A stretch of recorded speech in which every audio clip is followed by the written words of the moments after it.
ในนามโฆษกของคณะกรรมการเลือกตั้งระดับชาติเพื่อการเลือกตั้งสมาชิกสภาแห่งชาติสุดที่10และสภาประชาชนขันแขวงสุดที่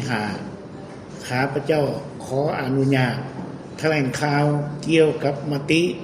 ของคณะกรรมการเลือกตั้งระดับชาติ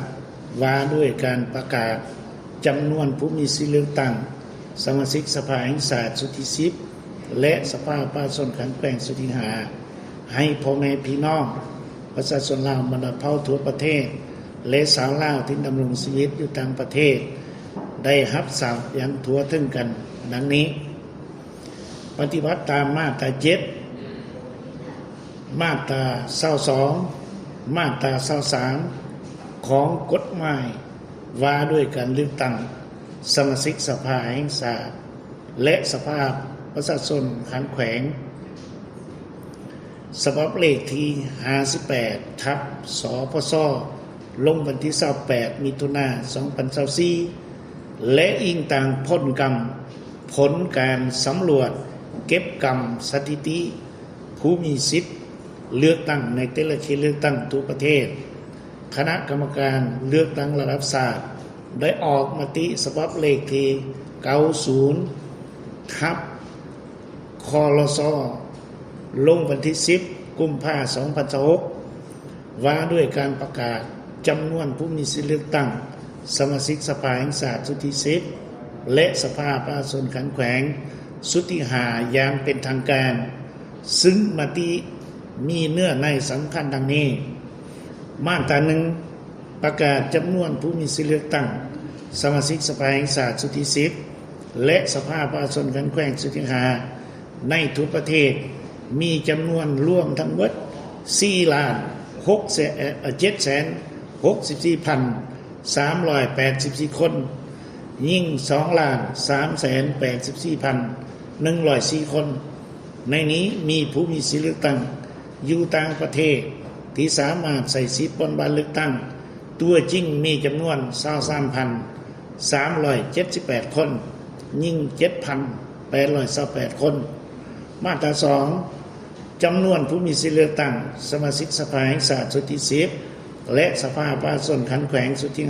5ในแต่ละเขตเลือกตั้งมีรายละเอียดดังนี้ 1. เขตเลือกตั้งที่1นครหลวงเวียงจันทร์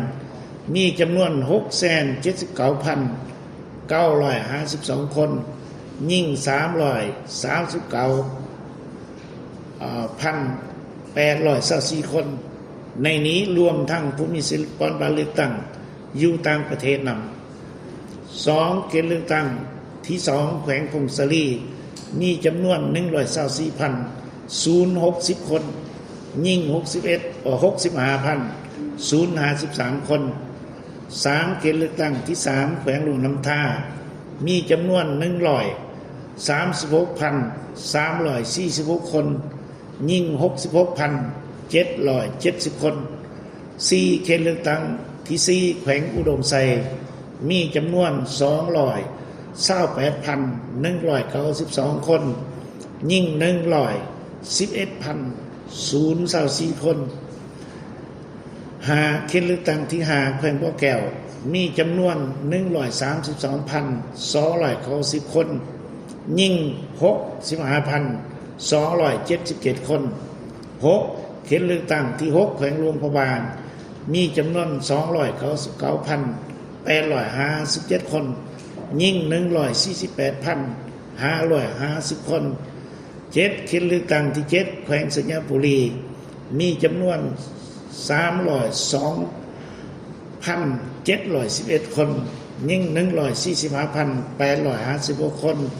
8. เขตเลือกตั้งที่8แขวงหัวพังมีจำนวน 177,694 คนยิ่ง 79,794 คน 9. เขตเลือกตั้งที่9แขวงเชียงขวางมีจำนวน 174,419 คนยิ่ง 83,104 คน 10. เขตเลือกตั้งที่10แขวงเวียงจันทร์มีจำนวน 302,420 คนยิ่ง 145,862 คน 11 เขตเลือกตั้งที่ 11 แขวงบุรีคำไซมีจำนวน 215,335 คนยิ่ง 106,373 คน 12 เขตเลือกตั้งที่ 12 แขวงกำมวลมีจำนวน 296,137 คนยิ่ง 149,036 คน 13 เขตเลือกตั้ง 13 แขวงสะวรรณเขตมีจำนวน 723,129 คนยิ่ง 367,702 คน 14 เขตเลือกตั้ง 14 แขวงสะละวันมีจำนวน 256,796 คนยิ่ง 152,832 คน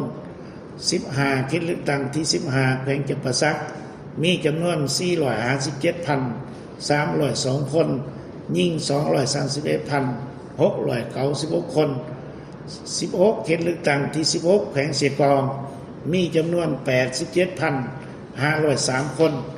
ยิ่ง 42,160 คน 17 เขตเลือกตั้ง 17 แขวงอัตตปือมีจำนวน 111,878 คนยิ่ง 54,708 คน 18 เขตเลือกตั้ง 18 แขวงไสสมบูรณ์มีจำนวน 58,363 คนยิ่ง 28,483 คน มาตรา 3 ให้คณะกรรมการเลือกตั้งนครหลวงแขวงออกประกาศแจ้งการให้คณะกรรมการเลือกตั้งคันเมืองและหน่วยปฏิบัติเลือกตั้งแต่ละคันและหน่วยปฏิบัติเลือกตั้งรับทราบจัดตั้งปฏิบัติอย่างทั่วถึงมาตรา 4 มติฉบับนี้มีพ้นศักดิ์สิทธิ์นับแต่มือลงลายเซ็นเป็นต้นไปตั้งหน้าคณะกรรมการเลือกตั้งระดับชาติเส้นเล็บประทับตาคำพันพรหมทัศน์พ่อแม่พี่น้องประชาชนลาวมาดาเผาภายในประเทศและสาวลาวที่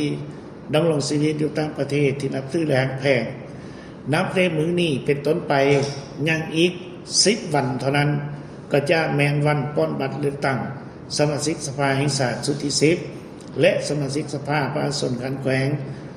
สุดที่5วันที่22 กุมภาพันธ์ 2026นี้แม่นเหตุการณ์ประวัติศาสตร์ที่มีความหมายสำคัญที่สุดในชีวิตการเมืองของประชาชนลาวบรรดาเผ่าทั่วทั้งชาติร่วมทางพลเมืองลาวที่ดำรงชีวิตและปฏิบัติหน้าที่เวียกงานอยู่ต่างประเทศ